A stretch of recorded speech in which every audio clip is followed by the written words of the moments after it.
I've been cutting off people who do not support me.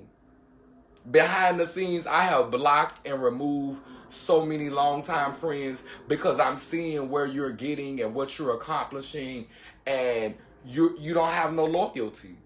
You don't have no honor for what I sacrificed and what I did for the community to get to where it is. And I'm going to say this, and I can repeat it to any of them.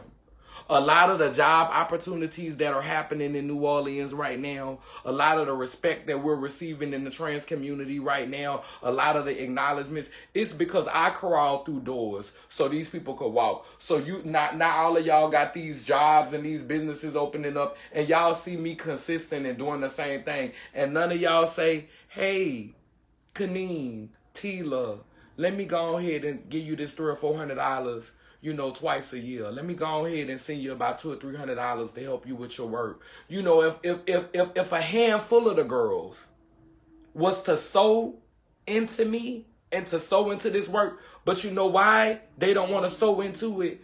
Because it's not stagnant work. And they don't want to try to keep up. But it's not for you to keep up. It's for the next generation not to be stagnant. My work is not stagnant. I'm not a gatekeeper. I keep growing. I keep evolving. And that is what I'm teaching children, to evolve. For those of you that will say, well, you stepped away from the movement. You don't identify as trans anymore. Does that discredit the work that I did? My work didn't step away. But anyway, where was I?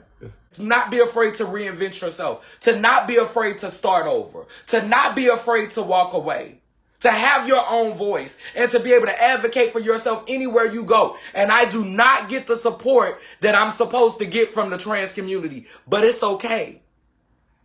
Because people come and people ask me and people offer me. And I get opportunities. But when I don't know you, when I get to where I'm going, remember it was because you didn't know me. Remember it was because you forgot about me. Remember, don't say, oh, now she here and she acting like this. No, you had plenty of time to sow into me. You had plenty of time to invest in me. You had plenty of time to help me, and you didn't. You didn't. So when I get to where I'm going, don't say, oh, she acting funny now. No. It's not acting funny. It's reciprocity. Because I know what I sold into New Orleans. I know what I gave New Orleans. I almost destroyed myself keeping that movement alive. I gave my all. Was keeping record of the culture of the community before organizations started doing it? This platform, YouTube, right on YouTube. Who was documenting? Who was the historian? Who was the historian?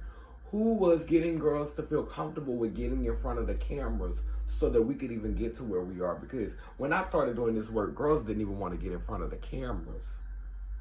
I remember I organized 9 girls to be in a video, which one girl was discovered off of that opportunity, but conveniently, she starts her story after all of that. But I got 9 girls to come together to do an expose on how the police were treating us. It had never been done before. Had never been done before. It was groundbreaking work before the groundbreaking work. But we don't want to have that conversation. I put out content that gave our community its own intimate culture. Well, every march, every rally that they had in the beginning, I was there, about to lose my lungs, screaming, hollering, making up chants that they now consistently say at every march. As an elder, that's what I contributed. I gave the movement a soul, an identity outside of the gay bars and the pageants and the drag, like it was our own unique culture dedicated to ourselves. But when I need help,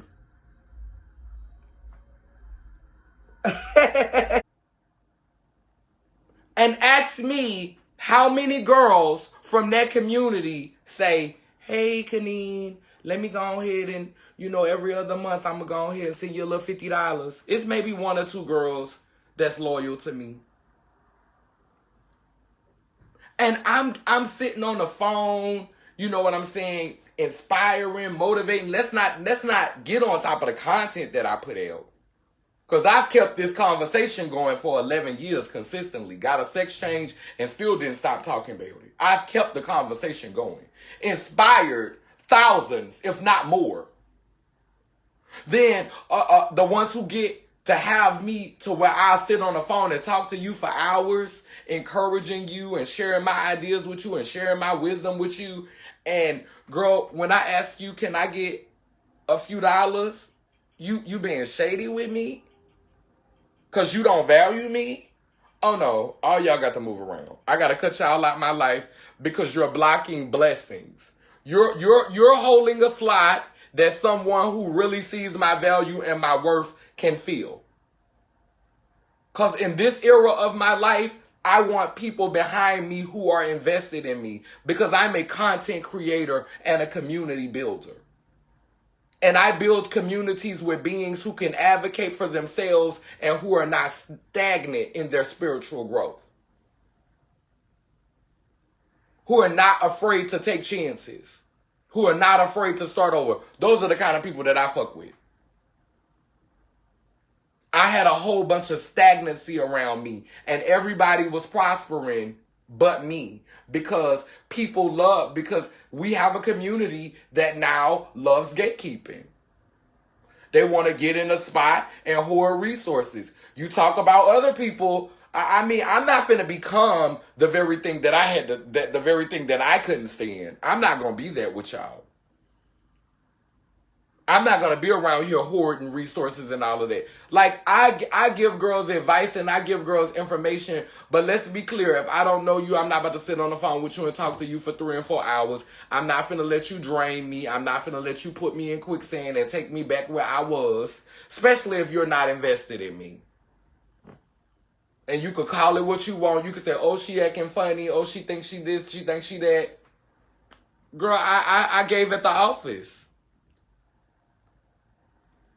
I already gave. I gave at the office. And I put out enough content and I have enough conversations to whereas that's free.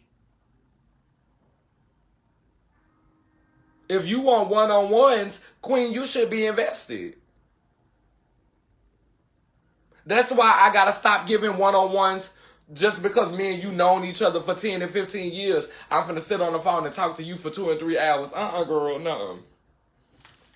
No, girl, I gave y'all enough. I paid my dues. All of y'all prospering, doing good, eating good. I'm looking at the pictures of the girls in New Orleans. They all big and full and lovely. The girls is getting bigger and bigger. Every girl in New Orleans is nice and round with big old hips and thighs and big old titties and big old arms, honey. Eating good. Cause of the work I did. Eating good, but ain't now one of y'all hit my cash app. Nobody but Zoltana and Safari.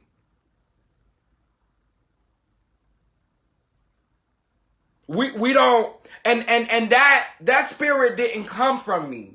That spirit of not paying homage, it didn't come from me. Y'all didn't get that from me. That's not something that you learn from me.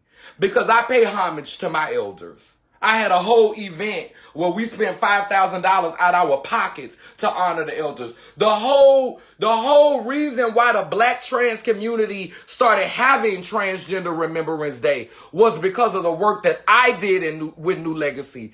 I was the first girl that was down there. Yeah, I'm a brag. I was the first girl that was having gatherings to bring the girls together to remember our dead and to honor those and to celebrate. And not to only honor the girls that were dead, but I brought living legends. to come and speak and to come and facilitate gatherings. So you did not get this neglect of your elders from me. You learned that from the colonizer. And I'm talking about all the girls. If the shoe fits, put that girl on. I have to see. You have to see how many this life have devoured. I got out of the lion's den, right? And it's for me, you know, we all make the decisions that we need to do in order to succeed. For me, there was no turning back. You know, this was bigger than me. And it was, you know, and it was before I even understood what I was being used for. When I first had the capacity within my consciousness and awareness to name the work that I was doing, because let's be clear, the work has been going on before Katrina. But when we first started to name the work was named New Legacy, and New Legacy was a representation of this idea that we were transitioning out of the shadows. We were transitioning out of spaces that relegated us to having to do certain and specific things for our survival that were many times demeaning and degrading to our souls and our being and our personhood. And New Legacy's mission statement was to create a safe space to document the stories of overlooked and underserved individuals through media advocacy and the arts. But over time, it evolved because, like I said, the work is not stagnant. But the one thing that the work has never been is politically correct.